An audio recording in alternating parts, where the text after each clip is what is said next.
अंतरराष्ट्रीय युवा विद्वान, जैन दर्शन में यूनिवर्सिटी टॉप व गोल्ड मेडलिस्ट, जैन सिद्धांत एवं न्याय विषयों को सरलता से समझाने वाले, यूएसए, इंग्लैंड, ऑस्ट्रेलिया आदि अनेक देशों में जैन धर्म की महती प्रभावना करने वाले, पंडित टोडरमल पुरस्कार, युवा विद्वत रत्न आदि अनेक पुरस्कारों से सम्मानित मूर्धन्य विद्वान डॉक्टर संजीव कुमार गोधा जयपुर द्वारा जानिए धर्म का मर्म। डॉक्टर संजीव कुमार जी गोधा के प्रवचन प्रसारण का लाभ प्राप्त कर ज्ञानदान में सहभागी बने। एक दिन की 9,000 अथवा 3,000 के 3 प्रायोजक मिलकर भी ज्ञानदान स्वरूप प्रदान करने पर लाखों लोगों द्वारा प्रवचन सुना जाता है। अर्थात 1 रुपए की अल्प राशि में 10 भाई बहन प्रवचन का लाभ लेते हैं और प्रायोजक परिवार का उस दिन प्रवचन के आरंभ व अंत में रंगीन चित्र व सभी के नाम का उल्लेख किया जाता है। इस कार्यक्रम के प्रायोजक हैं मातु श्री पतासी देवी, श्री प्रदीप जी चौधरी, श्रीमती कुसुम जी चौधरी, श्री तिलक जी, श्रीमती श्वेता, श्री अरिहंत जी, श्रीमती दिव्या, अस्मि, उपशम, क्षाई, श्रद्धान, सहज एवं समस्त चौधरी परिवार, किशनगढ़, राजस्थान। परम ज्योति समम समस्तैरनंत पर्यायै दर्पण तलैव सकला प्रतिफलति पदार्थ मालिका यत्र परमागमस्य बीजं निषिद्ध जात्यन्ध सिंधुर्विधानम् सकल नय विलसितानां विरोधमथनं नमाम्यनेकान्तम् विरोधमथनं नमाम्यनेकान्तम्।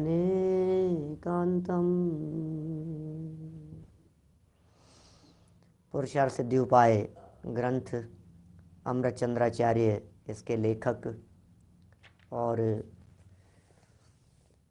हे भव्य जीवों, रत्नत्रय की पूर्णता के लिए शीघ्र ही मुनिव्रत अंगीकार करो, ये प्रेरणा कल दी जा चुकी थी। एक ही उपाय बस, जिससे भव भ्रमण मिटे, सदा वही उपाय करना योग्य है ज्ञानवंत जीवों को। प्रत्येक ज्ञानी को, प्रत्येक आत्मार्थी को, प्रत्येक समझदार व्यक्ति को एकमात्र वही उपाय करना चाहिए जो उपाय भव भ्रमण मिटाए,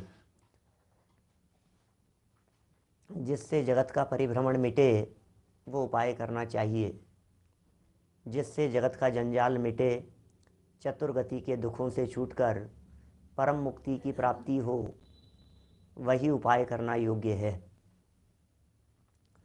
सब प्रकार से आत्मार्थी व्यक्ति उसी प्रयत्न में लगता है।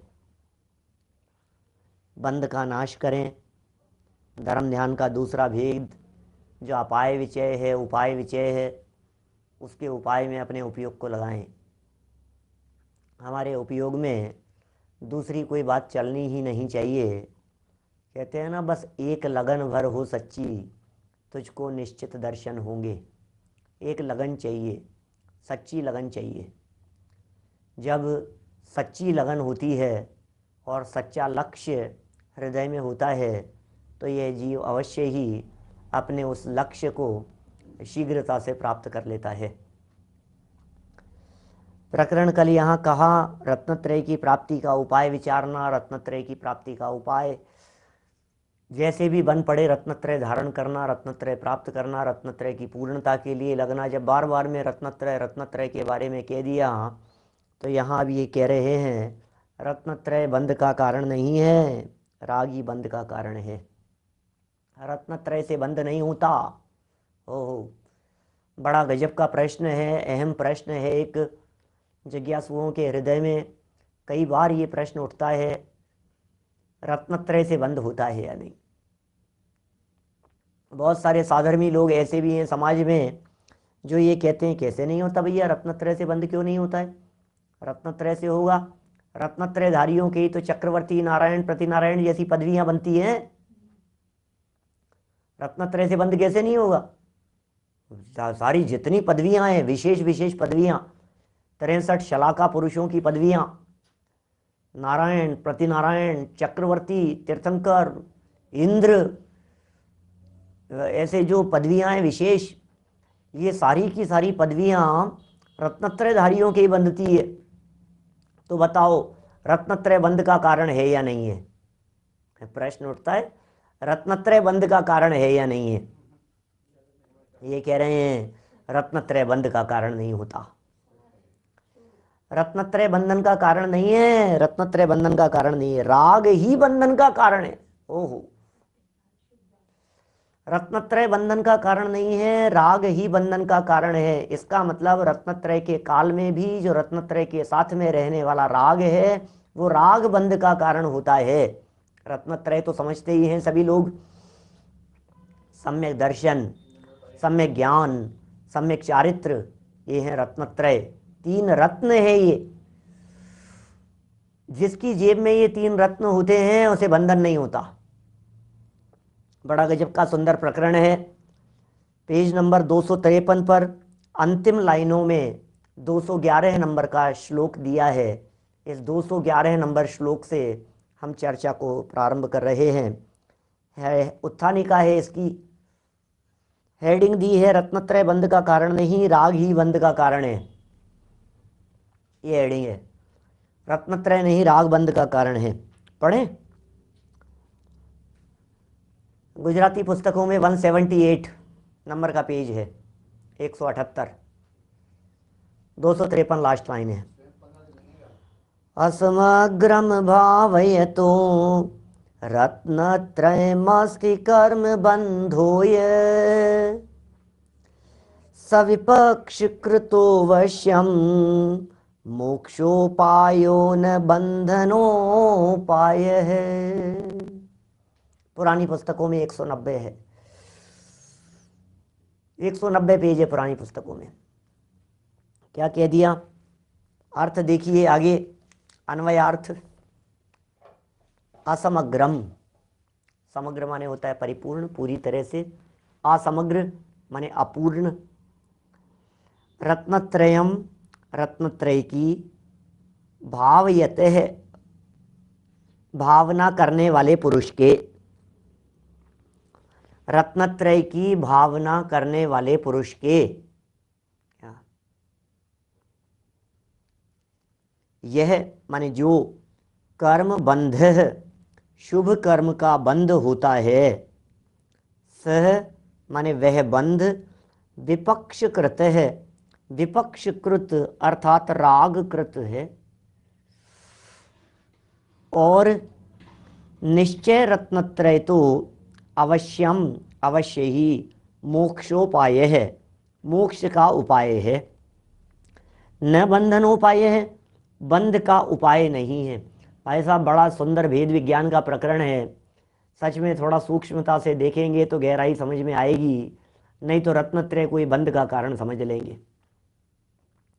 मैंने जिन बड़ी बड़ी पदवियों की चर्चा आपके बीच में की है, आपको ऐसा लगेगा कि ये पदवियां रत्नत्रय से बन रही है। नहीं भाई, रत्नत्रय के काल में रत्नत्रय के साथ वर्तने वाला, रत्नत्रय के काल में रत्नत्रयधारियों की लाइफ में, रत्नत्रय के साथ में कर्म और बंध और है, साथ में रत्नत्रय जो है उसके साथ में राग भी चल रहा है, साथ साथ में। राग के चलते हुए राग बंधन का कारण है, रत्नत्रय नहीं। अब राग और रत्नत्रय, इनमें भेद विज्ञान जरूरी है। जिस व्यक्ति के द्वारा राग और रत्नत्रय में भेद विज्ञान नहीं किया जा सका वो अनर्थ कर लेगा। राग और रत्नत्रय, 2 धाराएं चल रही है एक साथ, ज्ञान धारा और कर्म धारा, वीतराग भाव और राग भाव। वीतरागता भी है और सरागता भी है। अभी येनान शेन वाली नीचे जो श्लोक देने वाले हैं, 3 श्लोक, अरे बड़े गजब के हैं। मैंने इस पुरुषार्थ सिद्धि उपाय ग्रंथ को याद ही कुछ श्लोकों के लिए किया जाता है। एक तो वो तत्रादौ सम्यक्त्वम, उसके लिए याद किया जाता है पुरुषार्थ सिद्धि उपाय को। दूसरा पुरुषार्थ सिद्धि उपाय को याद किया जाता है हिंसा वाले प्रकरण के लिए, जिसमें आप प्रादुर्भावे खलु रागादि नाम भवत्ते हिंसेति तेषाम एवोत्पत्ति हिंसेति जनागम से संक्षेप है। सारे जनागम का सार जिसे बतलाया गया उस अहिंसा वाले प्रकरण के लिए याद किया जाता है। तीसरा महत्वपूर्ण प्रकरण है ये नान शेन वाली ये गाथाएं, जिनकी वजह से इस ग्रंथ को याद किया जाता है। आगे आने वाली है, हम करेंगे उसकी चर्चा। अभी तो भेद विज्ञान करो, दो चीजें एक साथ दिखाई दे रही है, उनमें भेद विज्ञान करो कि यार ये असली है और ये नकली है, ये इसके साथ में है। जैसे गेहूं के साथ में कभी कभी धान्य के टुकड़े भी आते हैं, कचरे के टुकड़े भी आते हैं, वो कचरा गेहूं नहीं है, वो अलग है क्या? नहीं, कचरा अलग चीज है, गेहूं अलग चीज है, लेकिन गेहूं के साथ साथ में कचरा भी आ जाता है, कभी कभी ऐसा भी हो जाता है। अच्छा, और बताएं आपको, हमने आपसे पूछा भाई साहब घी रखा हुआ था गैस पर, जलती हुई गैस पर, अग्नि के ऊपर घी रखा हुआ था, किसी तपेली में, किसी बर्तन में, किसी प्याले में, कटोरी में, और जो बर्तन वहाँ था उस बर्तन को उठा रहे थे, और उठाते उठाते उसमें से घी हाथ पर गिरा और हाथ जल गया, हाथ जल गया। कैसे जला है भाई साहब ये हाथ, ये बताओ, हाथ किससे जला है? घी से जल गया, घी से जल गया भाई साहब, घी से हाथ जल गया, घी से हाथ जल गया। क्या करें?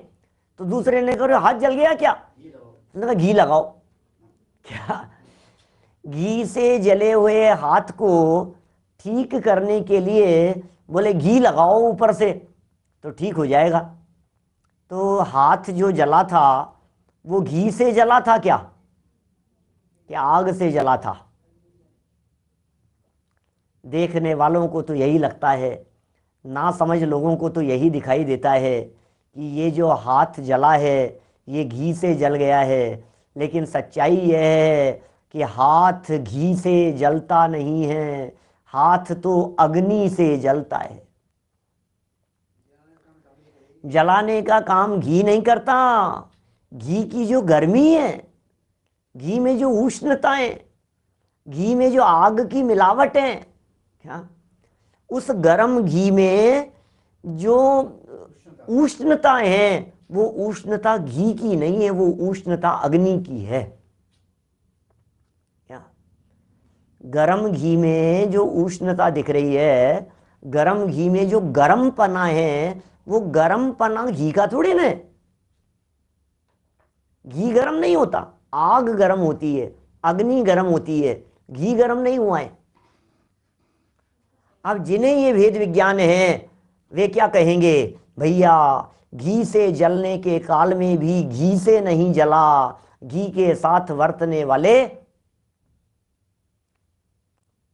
अग्नि से जला है, गर्मी से जला है, उष्णता से जला है। इसी तरह से यहां कह रहे हैं रत्नत्रय से बंधन हो गया। रत्नत्रय वालों को रत्नत्रय वालों को इसका बंधन होता है, रत्नत्रय वालों को इसका बंधन होता है। क्या क्या कह रहे हो आप? रत्नत्रय वालों को स्वर्ग मिलता है, रत्नत्रय वालों को इंद्र पद मिलता है। आपको मालूम है जितने जीव 9 अनुदिश और 5 अनुत्तरों में जन्म लेते हैं वे नियम से भावलिंगी संत ही होते हैं। पूर्व जन्म में नियम से भावलिंगी संत होते हैं। तो बताओ भावलिंगी संत कहां जाते हैं? कहां जाते हैं? और ये भावलिंगी संति सर्वार सिद्धि में जाते हैं, भावलिंगी संति 9 अनुदिशों में जाते हैं। देखिए 16 स्वर्ग, ध्यान देना क्या कह रहा हूं, ऐसे जोड़े से पहला दूसरा है, पहला दूसरा, फिर तीसरा चौथा पांचवा छठा, ऐसे 16 स्वर्ग हैं लाइन से। 16 स्वर्ग से ऊपर फिर स्टेप बाय स्टेप 4 4 8 और 1 9 ऐसे। तो ये 9 है, एक के ऊपर एक के ऊपर एक, वो है ग्रेव्यक, 16 स्वर्ग के ऊपर है।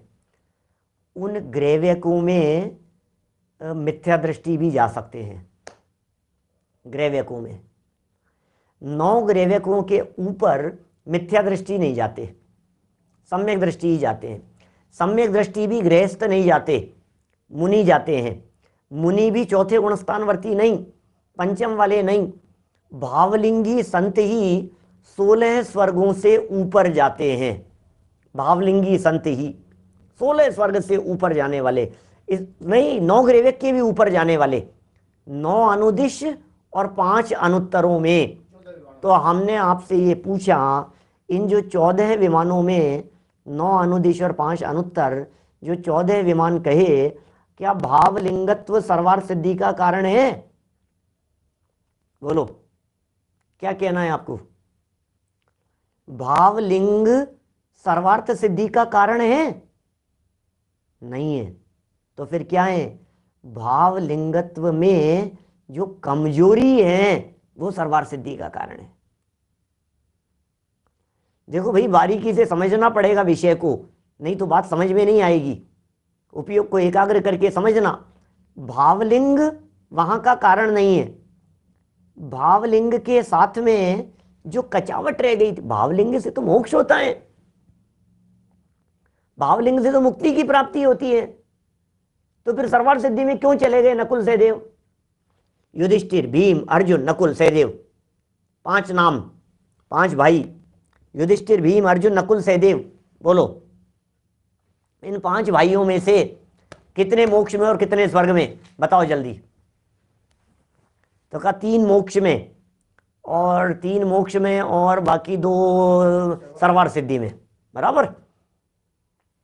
युधिष्ठिर, भीम, अर्जुन तीनों मोक्ष में चले गए। नकुल और सहदेव ये दोनों कहाँ गए? सर्वार्थ सिद्धि में। कहाँ थे ये सब पांचों? मुनि अवस्था में थे। भावलिंगी संत थे पांचों, मुनि अवस्था के अंदर विराजमान हैं, सब ध्यान कर रहे हैं पांचों लोग। कौरव लोग तो जो थे वो तो सब खत्म हो गए थे, 100 के 100 कौरव तो खत्म हो गए। अब जो दुर्योधन का भांजा था, उसने इन पांचों को तपस्या करते हुए देखा मुनि अवस्था में। जब इन पांचों को मुनि अवस्था में तपस्या करते हुए देखा तो याद आ गया, अरे मेरे मामा पूरे कुल को खत्म कर दिया इन्होंने, यही वो लोग हैं, इनसे बदला लेना चाहिए। ऐसे विचार पूर्वक उसने उपसर्ग करना शुरू किया, और ये ध्यान अवस्था में ऐसे खड़े, बिल्कुल खड़े हुए पांचों पांडव। अब पांचों पांडव ध्यान अवस्था में खड़े हुए हैं, भावलिंगी संत हैं, 3 कषाय चौकड़ी का अभाव है, क्षण क्षण में अंतर्मुख हो रहे हैं, बाहर आ रहे हैं, अंतर्मुख हो रहे हैं, बाहर जा रहे हैं, है ना।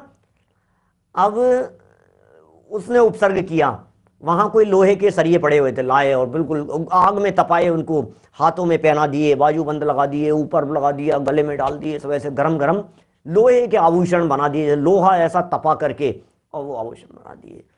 अब 3 तो चले गए मोक्ष। कहाँ से? शत्रुंजय से मोक्ष गए, पालीताना से।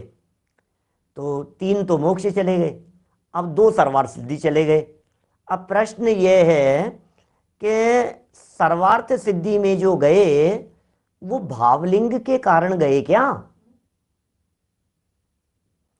नकुल और सहदेव ये भावलिंग के कारण नहीं गए, उनके भावलिंगत्व में जो कमजोरी रह गई थी, जो कमी रह गई थी, जो शुद्धोपयोग में थोड़ी वीकनेस थी, जो उपयोग की एकाग्रता में थोड़ी कचावट रह गई थी, इसकी वजह से सर्वार्थ सिद्धि गए हैं। इसका मतलब सर्वार्थ सिद्धि की प्राप्ति ये वीतरागता का फल नहीं है, ये वीतरागता की कमी का फल है।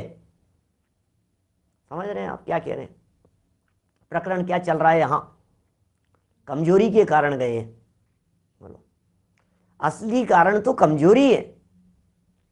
अब हमारी दृष्टि कमजोरी पर नहीं जाती, नहीं नहीं भाई साहब, अरे उमा स्वामी आचार्य के सूत्र का अनर्थ कर दिया जाता है। कब की थी हमने एक बार चर्चा आपसे बीच में। तत्वार्थ सूत्र है एक 8वें अध्याय का, बंध के कारण बतलाए जा रहे थे, देवायु के बंधन के कारण बतलाए गए। सराग संयम संयमा काम सराग संयम संयमा काम निर्जरा बाल तपांसी देवस्य। क्या? सराग संयम संयमा संयमा काम निर्जरा बाल तपांसी देवस्य, ये देवायु के आश्रव के कारण है। फिर आगे एक सूत्र दिया, सम्यक्त्वम च, सम्यक्त्व भी देवायु के आश्रव का कारण है। अब भाई साहब ये जो सूत्र है, ये सूत्र पूरे समाज में, जैन समाज में, दिगंबर, श्वेतांबर, 20पंथी, 13पंथी, स्थानकवाद, सब में चर्चा का विषय। सम्यक्त्वम च, सम्यक्त्वम च। सम्यक दर्शन देवायु के आश्रव का कारण है, सम्यक दर्शन देवायु के आश्रव का कारण। उमा स्वामी आचार्य ने लिखा है सम्यक दर्शन से देवायु मिलती है। अरे भाई साहब, सूत्र का अनर्थ मत करो, सूत्र में तो लिखा है सम्यक्त्वम च, लेकिन मर्म तो समझना पड़ेगा। सम्यक दर्शन बंध का कारण नहीं होता। सम्यक दर्शन, सम्यक ज्ञान, सम्यक चारित्र तो मोक्ष का कारण है। जिससे मोक्ष मिलता हो उससे बंधन कैसे मिलेगा? जिससे मुक्ति की प्राप्ति होती हो उससे बंधन कैसे होगा? जिस चीज से आप छूट सकते हैं उस चीज से बंधेंगे कैसे? विचारणीय बात है, गंभीरता से विचार करने योग्य है। नहीं विचार करते हैं तो आपको ऐसा लगता है लिखा तो है, लिखा तो है, लिखा तो है। इसका अर्थ क्या है? सम्यक्त्व नहीं, सम्यक्त्वम चे का अर्थ सम्यक दृष्टि जीवों को सम्यक दर्शन के काल में, सम्यक दर्शन के साथ में जो राग चल रहा है, साथ में वो राग, सम्यक दृष्टि जीवों को सम्यक दर्शन के साथ साथ में जो राग चल रहा है वो राग देवायु के आश्रव का कारण है। क्या? शुभोपयोग के, शुभोपयोग के अपराध से, ऐसी शब्द है। अब ये बातें समझ में नहीं आती। अब वो सम्यक्त्वम चे सूत्र, फिर आगम प्रमाण बताओ, आगम प्रमाण बताओ। सम्यक्त्वम चे का अर्थ ऐसा कहां से लगाया तुमने? अब ये आगम प्रमाण दिखा रहे हैं आज आपको। याद रखिएगा, जिनागम में जब कभी आपसे समाज में, भाई साहब हमारे विद्वत वर्ग से कहना चाहता हूं, जब कभी समाज में आपसे कोई व्यक्ति इस सम्यक्त्वम चे सूत्र की व्याख्या करते हुए ये तर्क करे कि भैया सम्यक दर्शन से तो देवायु मिल रही है, तो उसको तुरंत बतलाना रत्नत्रय बंध का कारण नहीं होता। अमृत चंद्राचार्य पुरुषार्थ सिद्धि उपाय ग्रंथ श्लोक नंबर 211 खोल करके देखो, रत्नत्रय मुक्ति का कारण है। जो मुक्ति का कारण हो उसे बंधन नहीं होता। खोल के दिखाइए, आगम प्रमाण दिखाइए उनको, आगम क्या कह रहे हैं? क्या बोलो? एग्जाम्पल दिया ना हमने आपको, घी, जलता हुआ घी, वो घी जलाने का कारण नहीं है, घी के साथ में प्रवेश की गई अग्नि वो जलाने का कारण है। क्या बोलो? बहुत उदाहरण तो आप अपनी बुद्धि से लगा सकते हैं। मैं ये कह रहा हूं, कोई मुख्यमंत्री या कोई मिनिस्टर, कोई किसी पोस्ट पर कोई व्यक्ति कुछ गलत काम करे और जेल जाए, तो बतलाओ वो जेल क्या उस पद की वजह से गया है, क्या जेल गलत काम की वजह से गया है? सीधी बात है, इसमें क्या है? साथ में जो गलत काम चल रहा था उस गलत काम की वजह से जेल होती है भैया। जेल जाने का कारण वो पद नहीं है, उस पद पर रहते हुए भ्रष्टाचार है जेल जाने का कारण। जेल जाने का कारण ये नहीं है कि वो कलेक्टर था जेल में चला गया। देखो कलेक्टर होकर के जेल में चला गया, कलेक्टर होकर जेल में चला गया, तो कलेक्टर थोड़ी ना जेल में जाता है। कलेक्टर पना जेल में जाने का कारण नहीं है, कलेक्टर पद पर रह करके जो रिश्वत ली थी वो जेल जाने का कारण है। अरे देखो क्या कर रहे हैं, अरे देखो मुनि होकर के क्या काम कर रहे हैं, मुनि होकर के क्या काम, अरे मुनि होकर के नहीं कर रहे हैं, जो काम कर रहे हैं वो गलत है। आपने ये वाक्य समाज में कितनी बार सुने होंगे जिसमें ये कहा जाता है कि सुनो सुनो भैया, पाप से घृणा करो पापी से नहीं। इसका क्या मतलब है? पाप से घृणा करो भैया, पापी से मत करो, पापी से मत करो, पाप से करो। वो व्यक्ति बुरा नहीं है, बुराई बुरी है। व्यक्ति को नहीं निकालना है, बुराई को निकालना है। क्या सजा क्यों दी जाती है? जिस व्यक्ति ने अपराध किया है उसे सजा क्यों दी जाती है, दूसरे को क्यों नहीं दे दी जाती है? आज दोपहर में क्षत्रिय चूड़ामणि में भी चल रहा था ना, कितने नंबर का था भूल गया, 155 नंबर का था शायद प्रवचन, 155 या 156 नंबर का। गजब की चर्चा चल रही थी उसमें। बोलो इसकी सजा उसको दे दो, उसकी सजा उसको दे दो। प्रमोद जी भाई साहब आप तो थे ना, देखिए उसकी सजा, आज थी चर्चा दोपहर में, इसकी सजा उसको दे दो भैया, इसकी उसको दे दो। कितनी तरह से बातें करी हमने। एक का काम दूसरा नहीं कर सकता है, एक का पुरस्कार दूसरे को नहीं मिल सकता है, एक की प्रशस्ति दूसरे को नहीं मिल सकती है, एक का सम्मान दूसरे को नहीं दिया जा सकता है। मेरी जगह इनको दे दो, मेरी जगह दवाई उनको दे दो, 156 नंबर। पुरुषार्थ सिद्धि उपाय का 156 नंबर, पुरुषार्थ, सॉरी यार क्या कह रहा हूं मैं, क्षत्र चूड़ामणि का 156 नंबर प्रवचन। तबीयत मेरी खराब हो रही है, इनको दे दो, इनकी जगह इनको कर लो। क्या क्या बात कर रहे हो आप, कैसे होगा? जितना अपराध है वो गलती है, जितना निरपराध है वो अच्छा है। ये भेद विज्ञान तो करना ही पड़ेगा ना।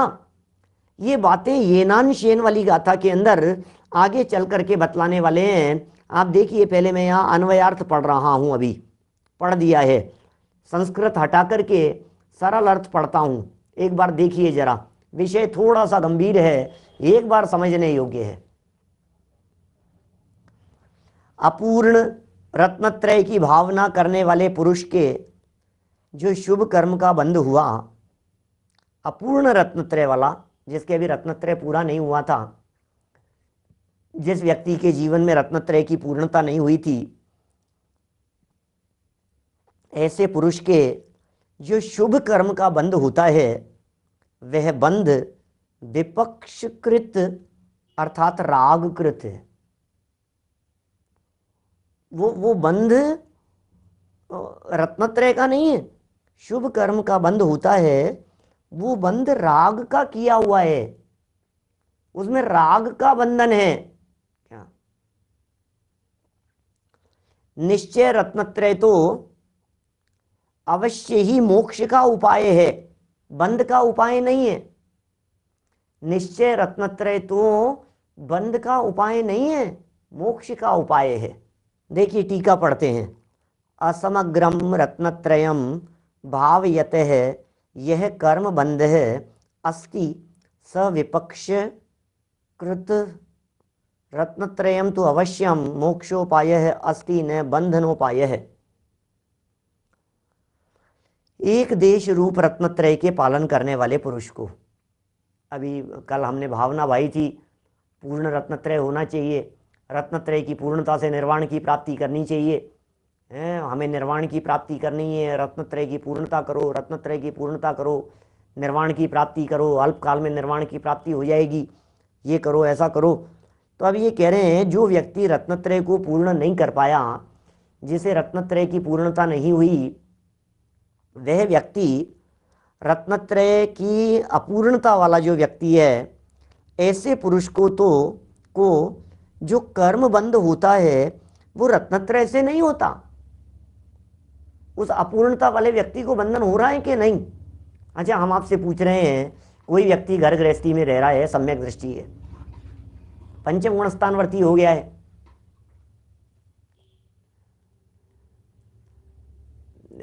अब वो चौथे पांचवें गुणस्थानवर्ती है, अभी भगवान तो बनेगा नहीं चौथे पांचवें गुणस्थान से, मुनि बने बिना, तो देवादि गतियों में चला जाएगा। तो अब देवादि गतियों में चला गया तो वो किसके फल में गया? रत्नत्रय के फल में गया कि शुभ राग के फल में गया? अभी संसारी है वो व्यक्ति, उसे जो देवगति का बंध होता है वो देवगति का बंध शुभ राग है। क्या दम है? मंद कषाय का परिणाम है, अल्प कषाय है, उज्जवल भावनाएं हैं, षट आवश्यकों के पालन का परिणाम है, व्रतादिक के पालन का भाव है, ये सब बातें हैं। व्रत पालन का परिणाम है, संयम पालन की भावना है, व्रतादिक अंगीकार करना चाहते हैं, त्याग करना चाहता है, तपस्या करना चाहता है, संयम से रहना चाहता है, उत्तम भावना भाता है, जीवों के प्रति करुणा का परिणाम है, दया का परिणाम है, जिनेंद्र देव की भक्ति का परिणाम है, स्वाध्याय का भाव है, देव शास्त्र गुरु की आराधना का भाव है, जैन धर्म के प्रवर्तन का भाव है, जैन धर्म को अपने जीवन में उतारना चाहता है, संयम की भावना भाता है, सामायिक करता है, प्रतिक्रमण करता है, आलोचना करता है, कितनी तरह की बातें बतलाए आपको, दान देता है, तीर्थ वंदना करता है, गरीबों की सहायता करता है, प्रशम, संवेग, अनुकंपा, आस्तिक के रूप परिणाम है। ये सब जितने हमने लाइन लगा करके अभी आपको बतलाए हैं, ये सब श्रावकों के जीवन में होने वाले, ज्ञानियों के जीवन में होने वाले ये सब शुभ राग के परिणाम, इनमें से कोई भी उसके देवायु के आश्रम का कारण बन जाता है। इसलिए होता है सम्यक दृष्टियों के, सम्यक दर्शन के काल में, लेकिन सम्यक दर्शन नहीं, समझ रहे? सम्यक दर्शन नहीं, उसके काल में भी उसके साथ वाला वो कारण है। देखिए, किंतु रत्नत्रय के विपक्षी, रत्नत्रय का विपक्षी कौन है? रत्नत्रय का विपक्षी कौन है? तो ये कहा राग द्वेष, ये विपक्षी है, उनके विपक्षी है। अभी राग द्वेष रत्नत्रय के विपक्षी हैं और साथ में चल रहे हैं। अब सम्यक दृष्टि जीव इस शुभ राग के अंदर कितने लंबे समय तक रह सकता है? अंतर्मूर्त है, अंतर्मूर्त सबके लिए ही नियम है हीराचंद जी साहब। सर्व जगत के जीवों के लिए परिणामों के मैक्सिमम काल की लिमिट है अंतर्मुहूर्त, बस ये मैक्सिमम काल की लिमिट है। अभी कोई जीव पाप में आया, अंतर्मुहूर्त, शुभ भाव में आया, अंतर्मुहूर्त, अशुभ से शुभ में गया, अंतर्मुहूर्त, शुभ से अशुभ में आया, अंतर्मुहूर्त, शुभ राग अंतर्मुहूर्त के लिए, पाप भाव अंतर्मुहूर्त के लिए, इससे ज्यादा होता ही नहीं है। बोलो, ये कर्णानुयोग का नियम है, नियम। अंतर्मुहूर्त के अंदर अंदर अशुभ से शुभ और शुभ से अशुभ अनिवार्य रूप से होता है, अनिवार्य रूप से। ये प्रश्न किया किसी ने ऐसा, यहाँ सामने मेरे हैं, उन्होंने कहा सम्यक दृष्टि जीव को शुभ राग अधिकतम कितनी देर तक होता है? हाँ, इसलिए हाँ, यहाँ जो विषय चल रहा है ये कर्म बंधन का चल रहा है, लेकिन सामने जो प्रश्न आया ना, उस प्रश्न को के आधार पर ही मैं बात कर रहा हूँ आपसे। अंतर्मुहूर्त से ज़्यादा कोई भी कर्म एक जैसा रहता नहीं है, परिणाम नहीं रहते हैं, अपने आप ही बदलते हैं, समविचरण में भी बदलते हैं। आप क्या बात कर रहे हैं? आप पौन घंटा प्रवचन सुन रहे हैं तो क्या बीच में पाप भाव नहीं आ रहा है क्या? पता है कितनी देर सुनते हैं? 2 घंटा 12 मिनट, 2 घंटा 24 मिनट मिनिमम, 2 घंटा 24 मिनट लगातार दिव्य ध्वनि सुनने के काल में भी अशुभ आ जाता है क्या? 2 घंटा 24 मिनट लगातार दिव्य ध्वनि सुन रहा है समूह चरण में बैठ करके, वहां भी अशुभ आ जाता है, आ जाता है भाई साहब। क्या क्या दिक्कत है उसमें? शुद्ध से शुभ में आएगा, शुभ से अशुभ में चला जाएगा, क्रम है उनका, डायरेक्ट नहीं होता है। शुभ से अशुभ भाव है, अशुभ भाव से शुभ में आता है और शुभ से शुद्ध की तरफ बढ़ता है। शुद्ध में जाए तो सदा काल के लिए टिक जाए तो टिक जाए, शादी अनंत काल के लिए, लेकिन शुभ और अशुभ है ये क्षण क्षण में बदलते रहते हैं। आप लगातार पाप नहीं कर सकते, आप लगातार पुण्य नहीं कर सकते। कसाईयों के भी बदलते हैं, पापियों के भी बदलते हैं, अपराधियों के भी बदलते हैं, विषयी कषाई जीवों के भी बदलते हैं, बड़े बड़े डाकू जो हैं, हत्यारे अपराधी, उनके भी परिणामों में शुभपना आ जाता है। एकेंद्रीय जीव के भी बदलते हैं, विकलत्रयों के भी बदलते हैं। एकेंद्रीय जीव के यदि प्रत्येक अंतर्मुहूर्त में अशुभ से शुभ भाव न होते हों तो वो एकेंद्रीय जीव निकल करके विकलत्रयों में कैसे आएगा? क्या एडवोकेट साहब, बीच में किसी का फोन भी आ जाता है, बात भी करने लग जाता है, मंदिर में भी करने लग जाता है, खड़ा खड़ा बात करने लग जाता है, उपयोग चला जाता है। ये तो बहुत मोटी मोटी बात कह दी आपने, बीच में फोन आने की। तो अरे फोन न भी आए तो ये उपयोग को दौड़ने के लिए किसी फोन टेलीफोन की जरूरत थोड़ी न है, उपयोग तो ऐसे ही दौड़ जाता है। बैठे बैठे ही याद आ गया, कभी वकील याद आ गए, कभी इंजीनियर याद आ गए, कभी डॉक्टर याद आ गए, कभी तकलीफ याद आ गई, कभी घर गृहस्थी याद आ गई। भले ही क्षण मात्र के लिए निकल गया हो, लेकिन उपयोग जाकर के आ जाता है, पता भी नहीं लगता है। मैं कभी जब इस बात को क्रमबद्ध वाले प्रकरण के अंदर समझाता हूँ तो एक उदाहरण इस प्रसंग में जरूर देता हूँ, नेत्रों की पलकें झपकने का।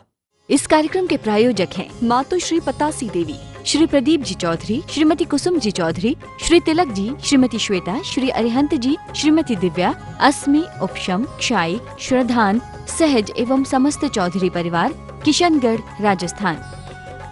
डॉक्टर संजीव कुमार जी गोधा के प्रवचन प्रसारण का लाभ प्राप्त कर ज्ञानदान में सहभागी बने। एक दिन की 9,000 अथवा 3,000 के 3 प्रायोजक मिलकर भी ज्ञानदान स्वरूप प्रदान करने पर लाखों लोगों द्वारा प्रवचन सुना जाता है।